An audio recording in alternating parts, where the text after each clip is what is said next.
again review. Look how far we've got. We have already almost caught up to 7th grade of one that we haven't. But we will, before long. You've done all this stuff. Did I spell variation right? It was terrible. Yeah, sure. It still doesn't look right, but it has to be.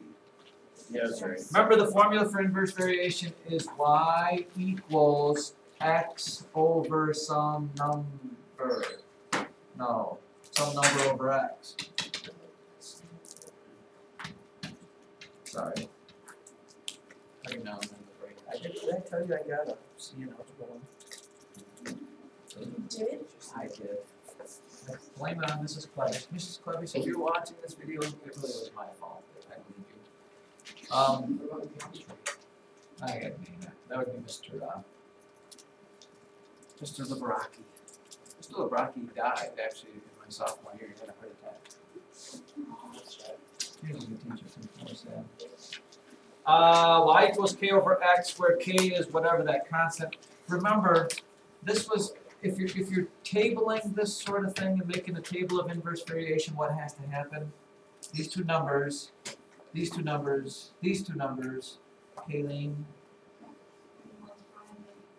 Yes, and it's that whole like doing work thing. If it takes two people, this is an example of inverse variation. 2 people, 6 hours to do a job. 2 people, 6 hours. That means no matter how many people you have, whatever amount of time they have has to equal 12 hours. So 1 person by himself can do it in 12 hours. 6 people can do it in 2 hours. 3 people can do it in 4 hours. That's inverse variation. What is this k then? K is the number you get when you multiply the x and the y together, which makes sense because if you have this equation and you multiply both sides by x, this crosses off and you're left with this. Another version of the inverse variation equation is x times y equals k. Same equation, just moved around a little bit. Now, with that thought in mind, children, on our quest for 254, at least here, there's what's called the product rule, which makes sense. If you think about it the way we just talked about it. With inverse variation, there's the product rule, and it simply means this. Here, you look at it and you go, yeah, that's kind of a no-brainer. It is this. If you have 2 points, and they put it like this. If you have x sub 1, y sub 1, and x sub 2, y sub 2, 2 different points. Now this is like my people working hours, then, boom, boom, boom, boom, x sub 1 times y sub 1 equals x sub 2 times y sub 2. This is the product rule right here.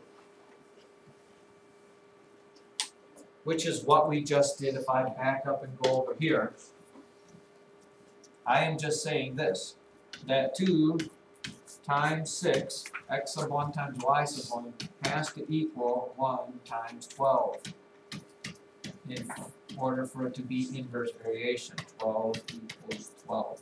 That's the whole thing. Because here's the problem they'll throw at you. It'll look like this. Here's the exact words.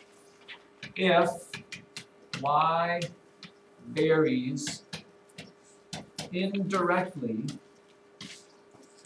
or just in, because I can't write anymore, indirectly as x,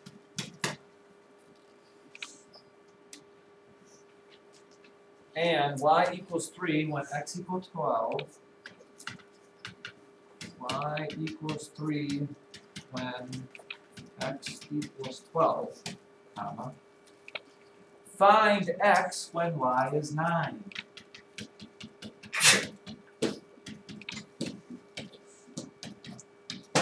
You can probably automatically tell me what that is, and we know what it is.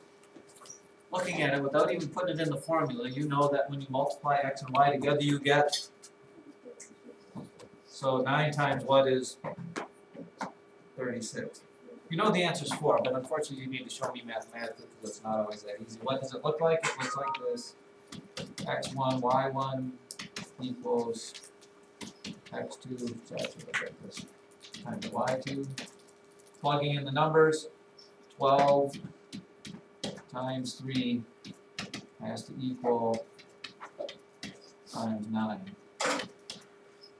So yes, 36 equals 9x sub 2, x sub 2 equals 4. There's your inverse variation stuff there. Is that confusing anybody? This math stuff actually gets easier as you go along. Alright, so here's a couple questions. Is this 4y equals x? Is this inverse variation, yes or no? Can you change that? Can you change that into the form of y equals some number over x? Ooh, that's a tough one. Well, if I solve this for y, what does it end up doing? You divide by 4, the 4 ends up on the bottom. That's backwards. The 4 has to be on top. It has to be divided by x. So this is not inverse variation. How about this one? 3xy, 3 times xy equals 9. Inverse variation, yes or no?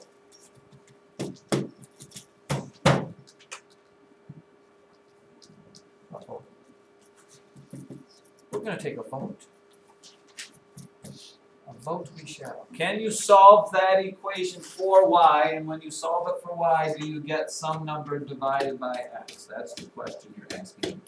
Or, if you remember, I just gave this to you. Another variation of this is x times y equals k. This is interesting. Cameron, I'm interested to see what you think. I think yes. You do think yes. Huh.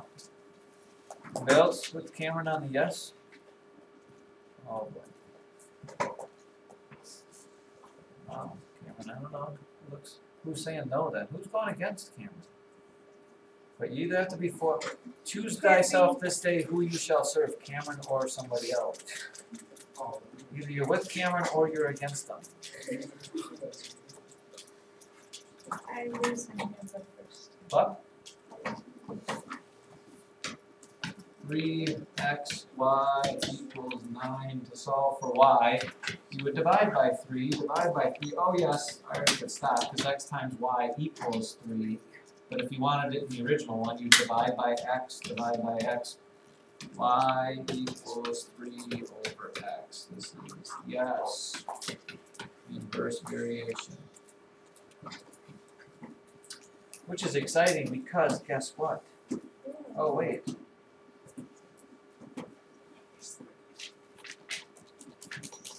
Wait, am I supposed to graph this? Sure. Oh. Let's do a graphing. Okay. Yes. Under graphing inverse variation, let's do it. And let's graph that whole job thing we did. What was the equation for that? Y equals 12 divided by x, right?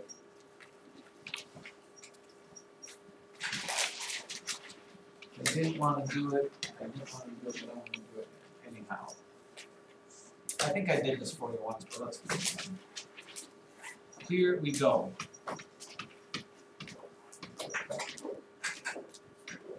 We'll make multiples here. Somebody throw me a couple points that work. What times what gives you 12? Alright, let's go 3, 4, 6, 2, 2, 6, 4, 3. Nobody's giving me negative numbers yet. Give me some negatives. Negative 6. Negative 6, negative 2. Give me some more negatives. Gosh, that's tough. Negative 4, negative 3. How about 1/2?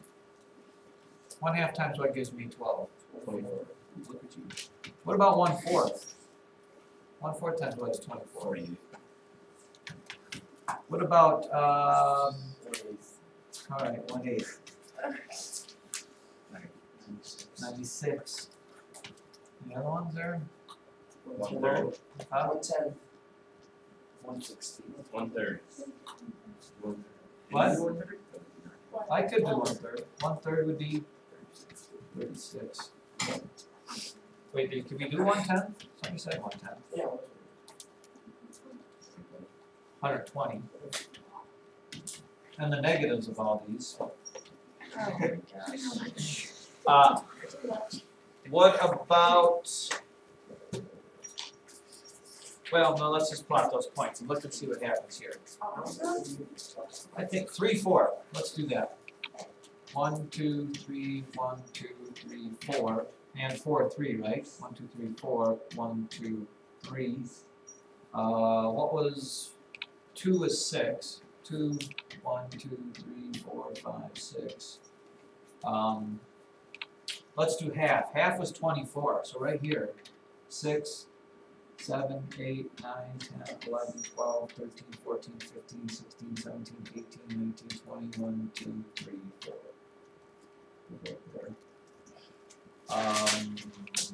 Do we go higher?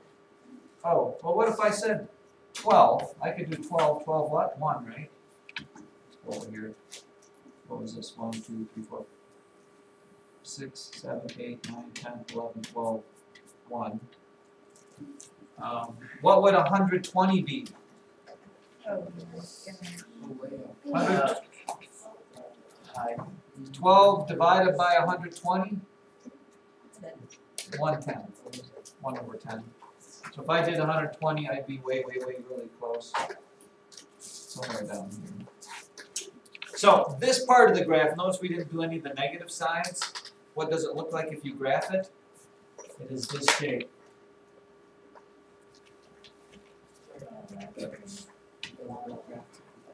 Now please note, that wasn't our best effort there.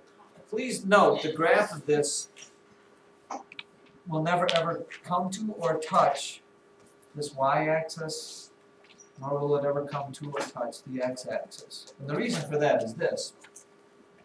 If I put 0 in for x,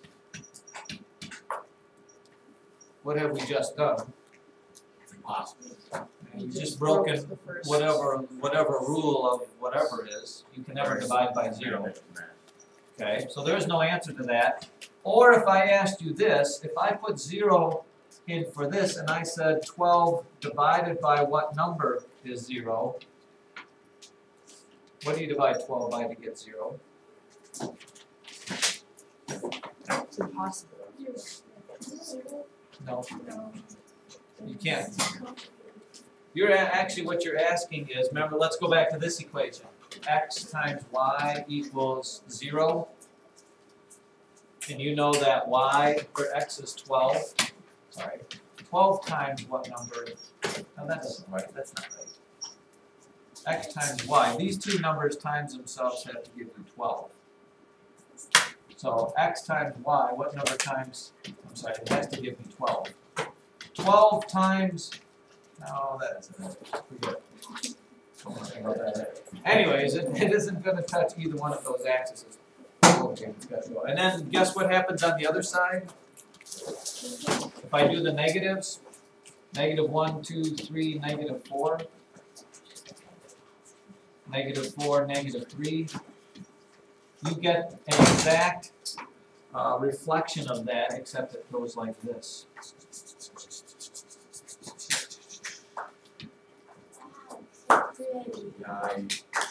Those are the inverse. Those are the inverse variations. When you see a graph that looks like this, remember we did all this stuff with graphs. Graphs that looked like this was x squared. Graphs that looked like this was x cubed. Graphs that looked like this. We have to get back to that. What was the V? Absolute value. Absolute value, the little whatever Nike Swish was square root. If you see a graph that looks like this, the parent of that is some number 1 over x.